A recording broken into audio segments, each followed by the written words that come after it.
想要買樓冇套路，優點缺點都要知啊！大家好，我係阿樂 Alex。上集視頻呢，我就測評陰陽二神，詳細介紹咗四周圍環境配套。咁呢個旗杆生成石岐經濟總部，號稱超 4.0 嘅住宅，最高呢145嘅使用率。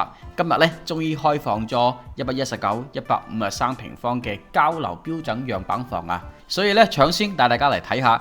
首先見到呢係153平方4房3廁，我哋依家所在嘅位置呢就係7棟，所見得到呢就係交樓標準。出咗電梯呢就係入戶花園，有34平方嘅。嗱，空間變大呢，果然就好用咗好多啊！145嘅實用率，使用面積呢亦都去到220方喎。大家睇下有冇啲大平層嘅感覺呢？客廳開間呢可以做到7米闊嘅。樓層呢亦都去到3.15米，前邊呢就向南嘅。三個戶型呢都係已經幫你喺客廳呢同埋主陽台呢直接做好咗風窗，中間呢係大玻璃，左右兩邊呢可以平開嘅。開窗通風呢其實帶有紗窗嘅，就唔需要呢後期自己改動啦。呢隻戶型呢就兩個套房，入門最近嘅位置呢就係長輩房嘅套房，廁所呢亦都有明窗嘅，向南。陽光就好好啦，我哋依家呢就喺3樓位置，所見得到呢採光其實呢已經好好嘅，因為小區屋苑呢係一個鑽石型嘅設計，亦都只有7棟樓，所以呢大部分個景觀呢都係做得好開揚嘅。客廳呢就長8.6米乘7米闊嘅，面積呢就有成60平方咁大嘅，的確呢係有大平層個感覺啊。廚房呢感覺呢就細啲啲嘅。亦都可以改成開放式廚房，加個中島台呢，就可以做中廚、西廚兩個啦。現場見到呢隻戶型呢，佢用嘅係老闆牌，抽油煙機啊、爐頭、消毒碗櫃、洗碗機、涼霸、熱水爐呢都有物有齊嘅。三個戶型呢都有呢個細嘅生活陽台，可以擺洗衣機、晾衫都得噶。全屋呢係帶有中央空調，使用嘅品牌呢係東芝。全屋呢亦都做咗智能家居系統嘅，新樓盤嘅交樓標準呢好齊全，亦都好高標準嘅。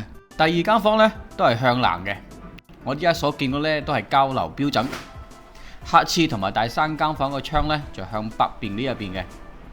三個戶型呢4間房呢就只有一間呢係向北嘅，廳同埋3間房呢都係向南嘅。如果係179平方呢就再大一號啦。主陽房呢有52平方咁大喎，主陽房個廁所呢感覺呢亦係一般般喎，就冇想象中大，可能呢好難擺得落香港人特別中意嘅浴缸嘅。主陽房呢有52平方大 L 型嘅轉角落地窗，就有3面採光嘅。今日呢就已經開放咗119同埋153平方戶型嘅交樓標準樣板房。如果做軟裝擺家私嗰啲樣板房展示單位呢，會喺近幾日再開放嘅。179平方戶型呢亦都喺度趕工中，仲有12平方6.3米跳高大露台。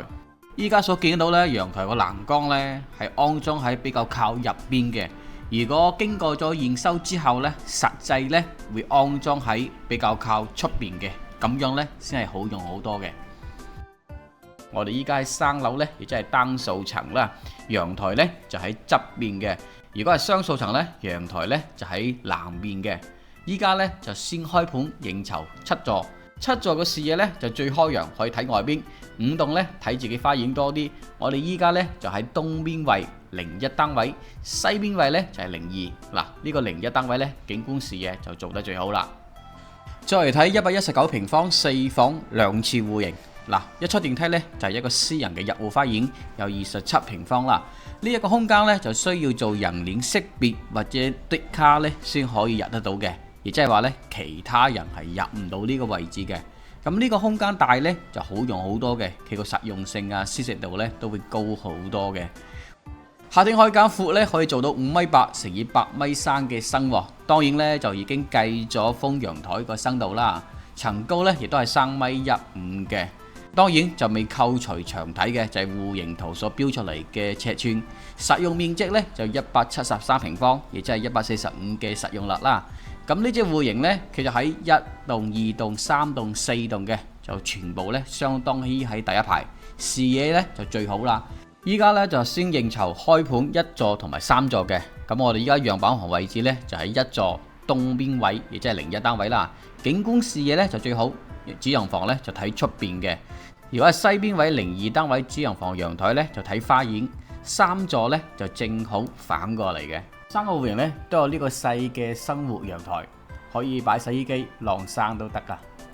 今日咧就已經開放咗119同埋153平方戶型嘅交樓標準樣板房。如果做軟裝擺家私嗰啲樣板房展示單位呢，會喺近幾日再開放嘅。179平方戶型呢亦都喺度趕工中。戶型其實呢就係153平方嘅小1號，如果係179平方呢，就再大1號啦。3個戶型呢，4間房呢就只有1間呢係向北嘅，廳同埋3間房呢都係向南嘅。主人房個面積呢有41平方咁大喎，有大 L 型嘅轉角落地窗啦。不過廁所呢就感覺一般般，好彩呢佢哋做到雙洗手台又幾好嘅，就冇想象中大咯，就擺唔到香港人特別中意嘅浴缸。之前咧睇戶型圖咧，以為可以擺得到，所以咧上集視頻咧我提到嘅時候咧，話係可以擺浴缸嘅，所以咧喺呢度咧同大家要特別講明下，同實際咧係有相差嘅。仲有8平方6.3米高嘅大露台，依家所見得到咧陽台欄杆咧，其實佢安裝咧都係比較靠入邊嘅。如果經過驗收咗之後咧，實際咧就會安裝靠喺出邊嘅，咁樣咧就好用好多啦。我哋依家喺3樓，係單數層，陽台呢就喺側邊嘅。如果雙數層呢，主人房呢個陽台呢就喺南邊。其他產品呢就冇呢個設計嘅，都係一個比較特別又好私人嘅享受空間。咁23到24日呢，亦即係月底就要開盤啦。目前呢就係提前登記應籌，應酬金呢5萬蚊嘅，就可以排號優先揀房號，以及呢享受額外折扣嘅。交樓時間呢就2027年嘅2月，咁依家吹風價錢呢就19,000到23,000喎，哇有啲高。實際呢最後呢俾完折扣呢應該呢就會更加低啲嘅。至於低幾多呢，真係就要等開盤時間啦。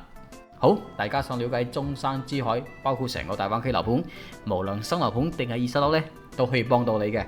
需要更詳細嘅樓盤情況以及優缺點，可以加我微信或者 WhatsApp。想睇樓，可以接送大家過嚟實地考察，了解對比咗之後，慢慢再做選擇。關注訂閱我，睇樓冇套路。